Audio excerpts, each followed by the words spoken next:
Hi everyone.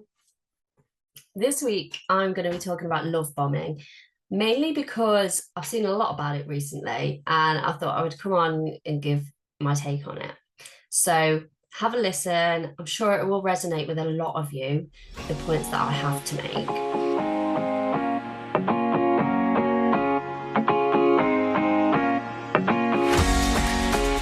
Those that don't know me, my name is Sam Morris. I am a former probation officer turned healthy relationship and sex coach. My mission is to try and help end this loneliness epidemic that we have got in the men of today. What makes me qualified to do that? Well, as a probation officer, I have worked with hundreds of men who have different variations of issues within relationships. I've taught group healthy relationship programs, group healthy sex programs, and in my time as a coach, I've done that to people that are not forced to be there. I can help you change the way that you feel about dating, about relationships, and help you attract the person that is actually right for you. So, without further ado, here we go. Love bombing. Meet Felicity. I have changed Felicity's name and picture to anonymize her. Felicity met two men on a dating app, two different men, and they were talking, having a lovely conversation. Man number two quickly asked her out for a coffee. They then went on a second date a couple of days later at the restaurant. They obviously realised that they liked each other and they went on a second date. She loved it. She cut off contact with man number one and decided to just pursue this. And she went to the internet and she talked about how great the date was and how he asked her for coffee and then they went on a date and then they went on a second date and now they're meeting up for a third date. And what the internet did was they said, sounds like he's love bombing you. They didn't say, oh my God, that's amazing. He sounds like a great catch. Now, those of you that know me, that listen to me, maybe you work with me, because some of my clients actually listen to my free stuff as well. You will know that I promote this. I say, get off the dating app as quick as possible because you cannot decide whether you actually have a connection with someone until you see them. So, this happened. Felicity felt sad. She started to doubt her own abilities. So many comments, like I mean hundreds of comments. Some were nice, some were saying, oh, that's great, I'm so happy for you. But the majority of them kept saying, sounds like love bombing. Do you think it was love bombing? Do you think going on a date for coffee and then saying, actually, I had a really nice time here, let's go on a second date, let's go in 3 days' time? Is that love bombing? Is that too much? I don't know. So to work this out, I'm going to explain to you what love bombing is, but I want you to think about me. So I am a coach. I work with a lot of clients. You watch this video and you think, hey, I like her.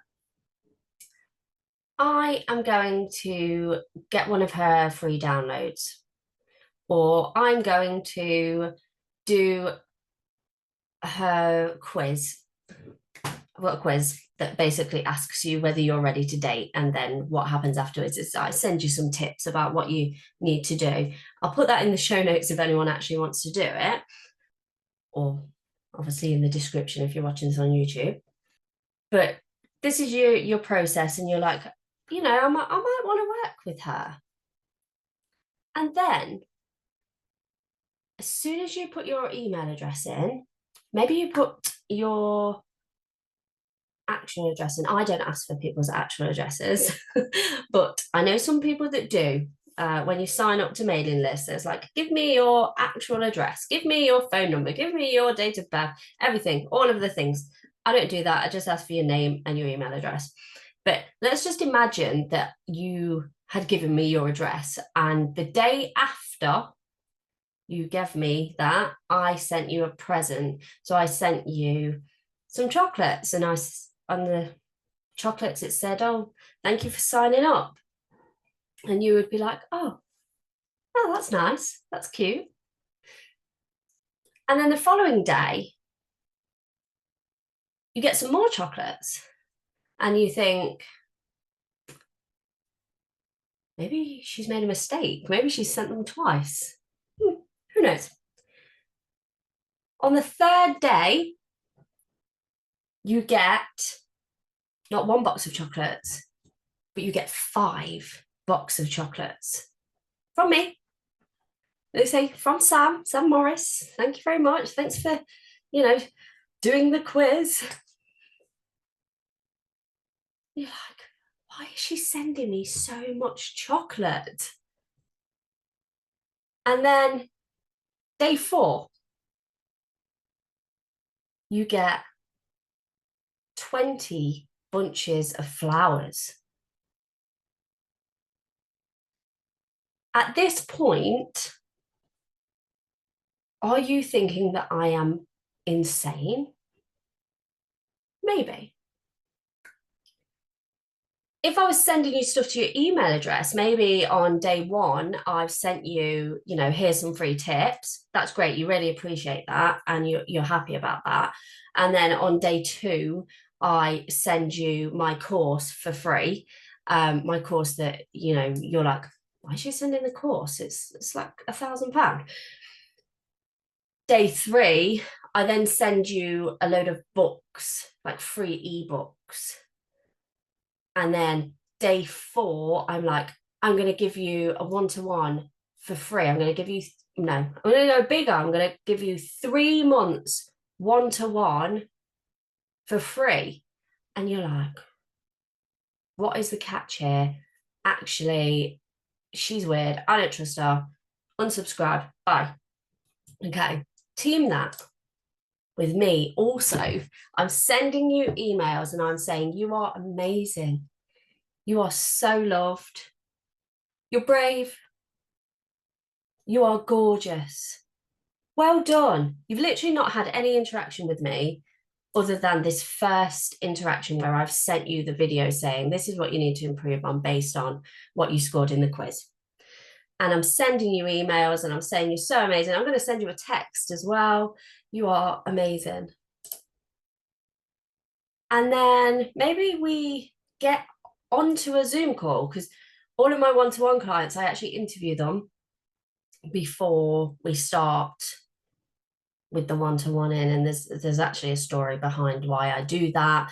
I'm not going to tell you now. Keep listening, and watch my other videos, and you'll find out why I interview all of my clients, because it's a funny story. Anyway, we have a Zoom, and you say, I go out on dates, and I don't know what the problem is with these women, and I say, you know what, I agree. I don't know what that woman's problem is. And then you say, I bought them a present and they were offended. I don't know what their problem is. And I say, I agree. And you say to me, actually, I don't think that I've got any problems. The reason that I can't get into a relationship is because of somebody else. It's not me, it's them. And I say to you, I agree. Are you buying my one-to-one? Just think about it.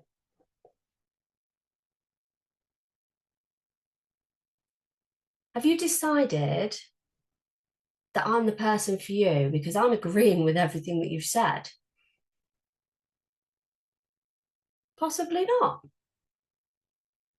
Now it gets a little bit more intense. And I say to you on our one-to-one, in our emails, in the texts that I send to you, life is better if we're together. Me and you are soulmates. We're soulmates. Do you know why we're soulmates? Because you were meant to meet me because I was meant to make you better.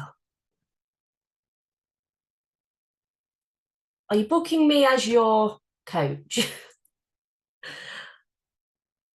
Have you decided that I am actually your soulmate and I am the one for you? We just, got introduced via email last week.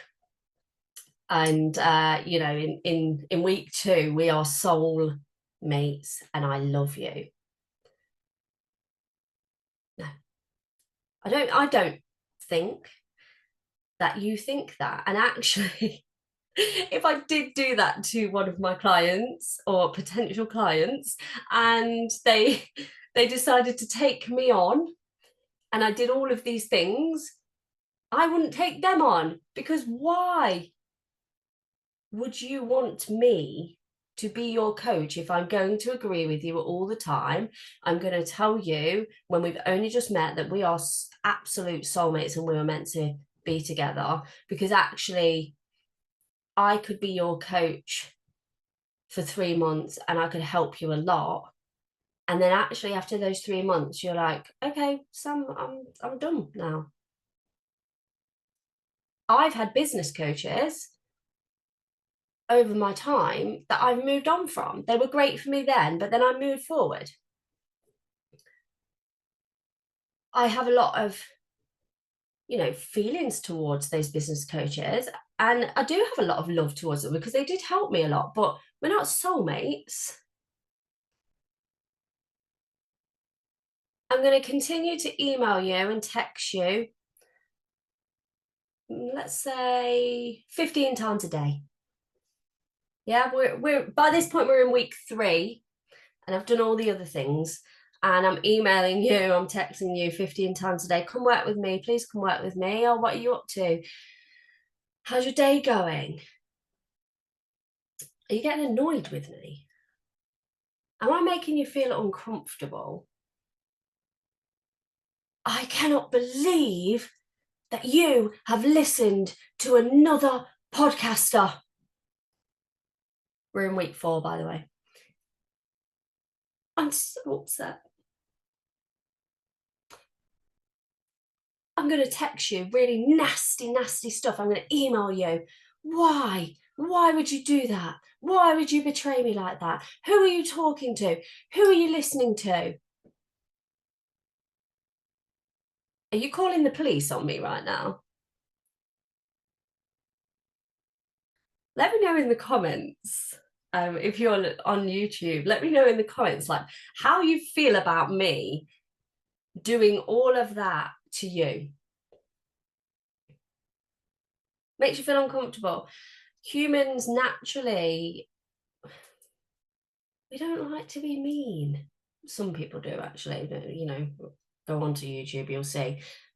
Some people do like to be mean, but the majority of people do not like to be mean and they don't want to tell someone to go away. And that's why, with businesses, you have an unsubscribe button.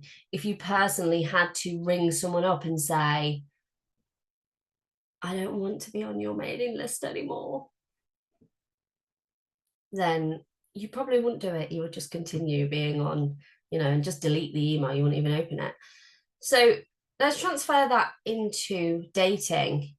You just met this person and you've gone on a coffee date. And I do advise people to go on a coffee date. And the reason that I advise a coffee date is simply because no one wants to waste lots of time.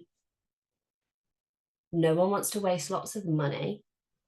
No one wants to waste their energy on people that are not right for them. And you can pretty much from a coffee date tell whether you would like to see this person again or not. So you go on your coffee date and you agree in 3 days time you're going to go on a real date because actually you liked each other and that was cool. And in those days that have gone, the 3 days, you have found out where she works because maybe she told you on the coffee date, oh, I work here, and you've sent her a bunch of flowers, and you've also then sent her some chocolates, and her bosses are getting a bit like, maybe you shouldn't have stuff sent here, that's a bit odd. And then you're texting her and you're saying, you're so amazing, you are just brilliant, you're so beautiful, I just loved our date so much at the coffee shop. Bear in mind, you probably spent about half an hour with this person. And then they're saying to you, oh, because you're having back and forth with your texts. And they're saying, oh, my boss is a right dick. And you're saying, oh, I absolutely agree with you. You then start, this is before you go on the date, you're messaging, you're saying, I think we're soulmates. I think we're meant to be together from our 30-minute coffee date that we had. And then you start texting, you say, what are you doing? What are you doing today? Who are you with? I don't really want you hanging out with your friends. I just want you to spend all the time with me. Let's move in together. This is 4 weeks later. You're 4 weeks in. Let's move in together. I want you to be with me all the time. I just miss you so much. Maybe you should get a job where you work from home. I don't know if this is anything that you have done. It's hard, and it is hard because there is a fine line between love bombing and healthy dating. When you first meet someone, you do want to know everything about them. Because when you find someone that you think they're interesting, you want to know who their friends are and you want to treat them right. And there's this old, I don't know if it's a saying or just a thought, a belief, that when you've been with someone for 5 years, the only reason that you would buy them flowers is because you've done something wrong. But it's perfectly acceptable to buy people flowers that you just met. And I think that that's wrong, and I don't think that people should do that. And someone actually said to me, it was my dad. It was my dad said to me, after my husband had bought me some flowers, he said to me, oh, what's he done? And I was like, nothing. I don't think. But when we first got together, no one would have questioned why he bought me flowers. So there is a fine line.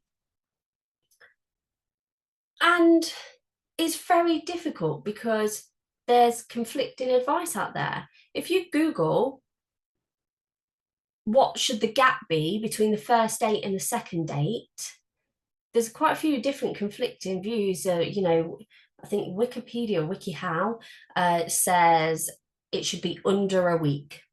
So you have your first date, and then before it's been 7 whole days, you should have a second date.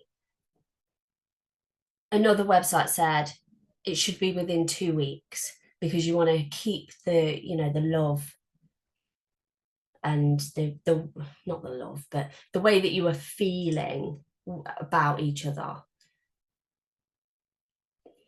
You don't want time to have second thoughts,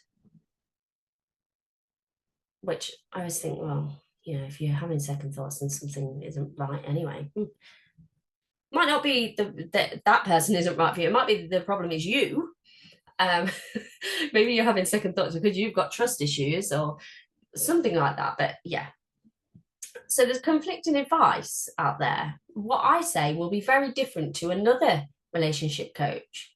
Like I said, you do actually want to get to know them. That's not love bombing. Love bombing is something completely different, and it blurs the lines. And a lot of people will say it's about narcissistic behavior, and there's a lot of gaslighting. If you don't know what gaslighting is, it's me. This is a pen. Can you see the pen? Yes. For those on the podcast, I'm holding up a pen. And now I'm going to tell you that this is not a pen. What do you mean it's not a pen, it's a pencil? You think it's a pen? It's a pencil. Yes. It doesn't have any ink. It's made with lead. It's a pencil. Now, that is essentially gaslighting. That's just making someone doubt their own ability and their own thoughts and their own kind of feelings. That's obviously a very simplistic version of it. And when gaslighting gets really intense, and there are some really intense relationships that have this, it can become very dangerous.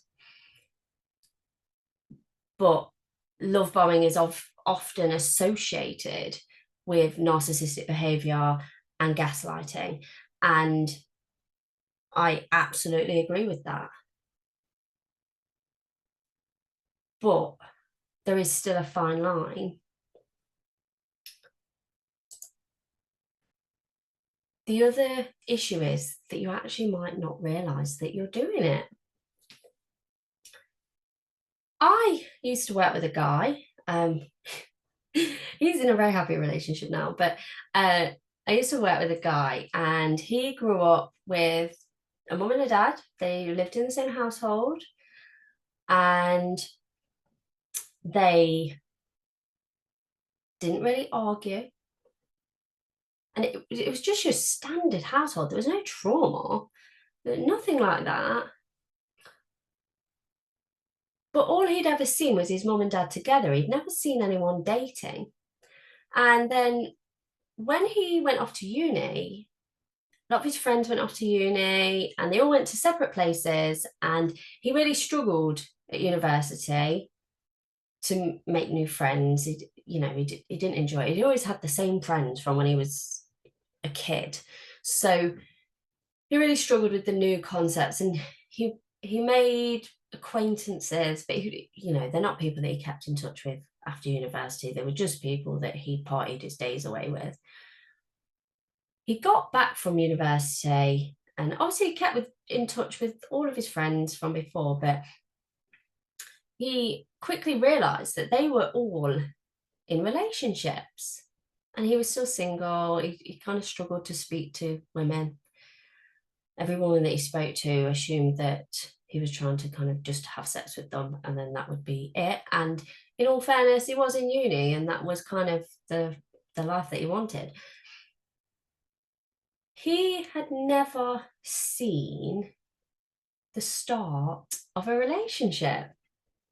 He'd never been taught it. No one tells you in school, oh, right, when you first start dating, you ask each other on a date, or maybe you go halves on a date. He never learned any of that. His parents had never told him anything. They'd been together forever. They didn't talk about that sort of thing. So when he then did put himself out there and he put himself onto dating apps and he started going on dates, he didn't know how to behave. And he Googled how to show a woman that you like her. And if you Google that, the regular things, pay her compliments, send her gifts, text her, agree to some extent to what she's saying. These are things that, actually do work in a relationship when it's not overpowering. And he would go on these dates and he would have a brilliant time and he would really think that these women were the next one for him, that, and he's seeing in his head, oh, maybe I could get married one day. And he's going on date after date with different people because what's happening is he's following the advice and he's sending the gifts and he's texting And the women are saying, this is too much. Because no one taught him what was too much. If that sounds like you, that's fine. That's what these videos are for, to help people. That's what the other relationship coaches out there are there for, to help people. That's what books are for, TED Talks, all of these things to help people, because you didn't learn it at school. And that's okay. Because you are clearly interested in learning now.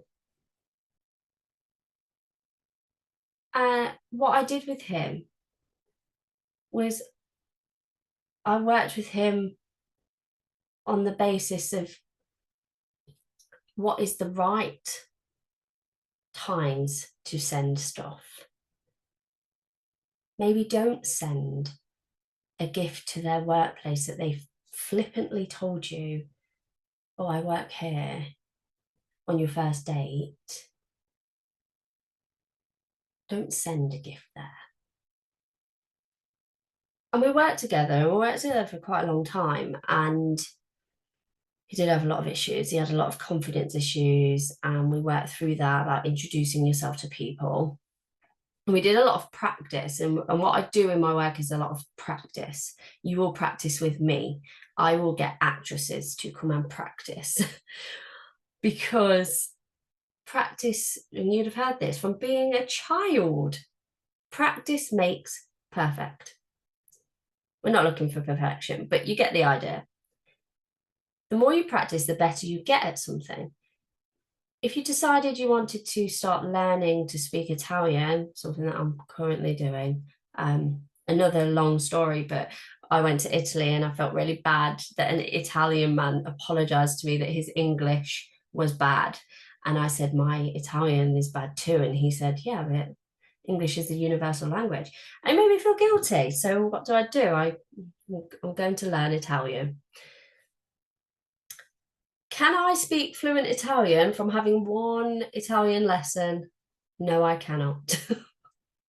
Even if I did all the Italian lessons, if I didn't actually practice it, if I just watched all the Italian lessons and it all went into my brain, but I didn't ever speak Italian, when I went to Italy, I would be like, ciao. Because I wouldn't know, because I haven't practiced. The simplest solution to all of this, after you've gone on your first date, after you've spoken to this person, ask them what the next step they want. It's very simple. That is literally it. Women want to feel safe. Women want to trust. Every single part of your date, you have to see it like an audition. And everything afterwards as well. And I'm not saying if you follow all the right steps, you ask them, oh, when would you like our next date to be? I really enjoyed myself. I would like to see you again. When are you free? And you might do that, and you might go on a second date, and it might, be great. And then a third date, a fourth date, maybe on the fifth date, you do buy some flowers. There's no correct time for this because each and every individual in this world is different, and what is acceptable to one person might not be acceptable to another. But if you ask the question, I ask my clients when I first start working with them, what do they think the problem is? What do they think they need help with? Why? Why do I ask that? Because if I assume, then I might get it wrong. If you go on a date and you assume that they want to have 12 bunches of flowers delivered to their house, they're a little bit concerned about how you got their house details, their address. Like you would be if I randomly sent you something after you hadn't given me your address.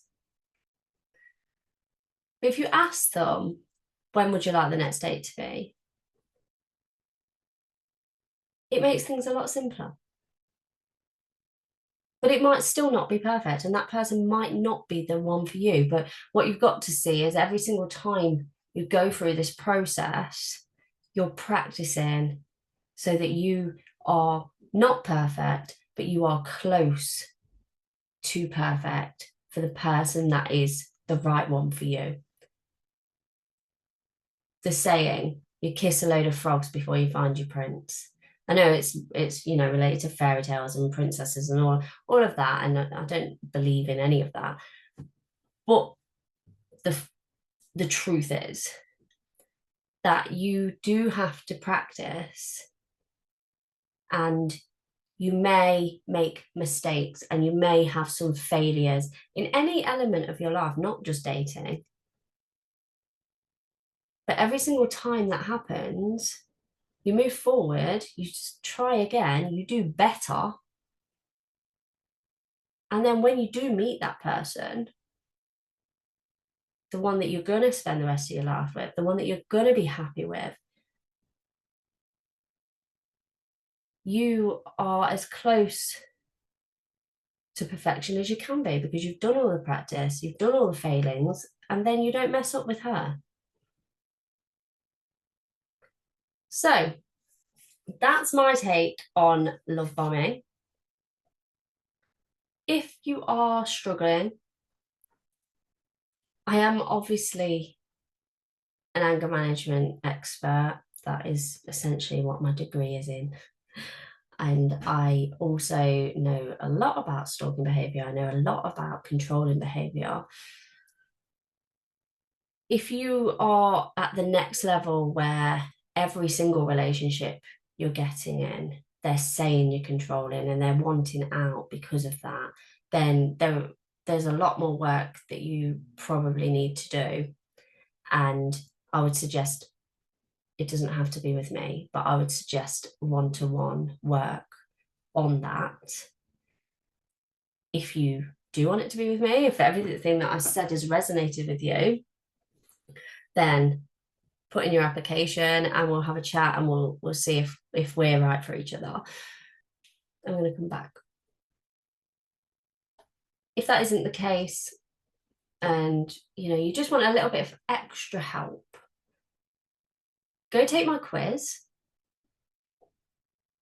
It will give you it'll give you the outcome at the end of it, but then what will happen is I will then send you some stuff. I personally look at every single quiz. So I do actually read them. It's not an automated system. It is me looking, and I will give you advice based on what your answers have been of the steps that you need to take. It's completely free. I will put it in the show notes if you're listening on the podcast, and I will put it in the comments if you are on YouTube. Go and do the quiz, see where you sit, whether you are ready for dating, whether you do need some help. Because there are some people that do the quiz and I literally email them back and I'm like, I don't think that you need my help. So go do the quiz. If you found this interesting, go and have a look at my other videos, go and listen to my other episodes. I have got an episode, it is actually episode 1 on the podcast that talks to you about how to talk to people if you're shy, if it's the first time. So go listen to that. It's really, really useful. And it actually gives you what I do to overcome my anxiety, because actually I used to hate this. Speaking on camera, I used to hate speaking to people. Introducing myself to a new person, going to a new job was literally my worst nightmare. And here I am talking to all of you on here. My actual tips are on that episode. So go listen to that if that would help you. Please subscribe Subscribing alerts you to when the next episode is out. And if you've listened right to the end here, you clearly enjoyed what I've got to say and you clearly want more. So go and subscribe. And also, if you're listening on the podcast, I really, really appreciate the stars and the reviews. And again, I read every single one. So please go and do that. I will catch you next week. Have a lovely week. And I really hope that I've helped.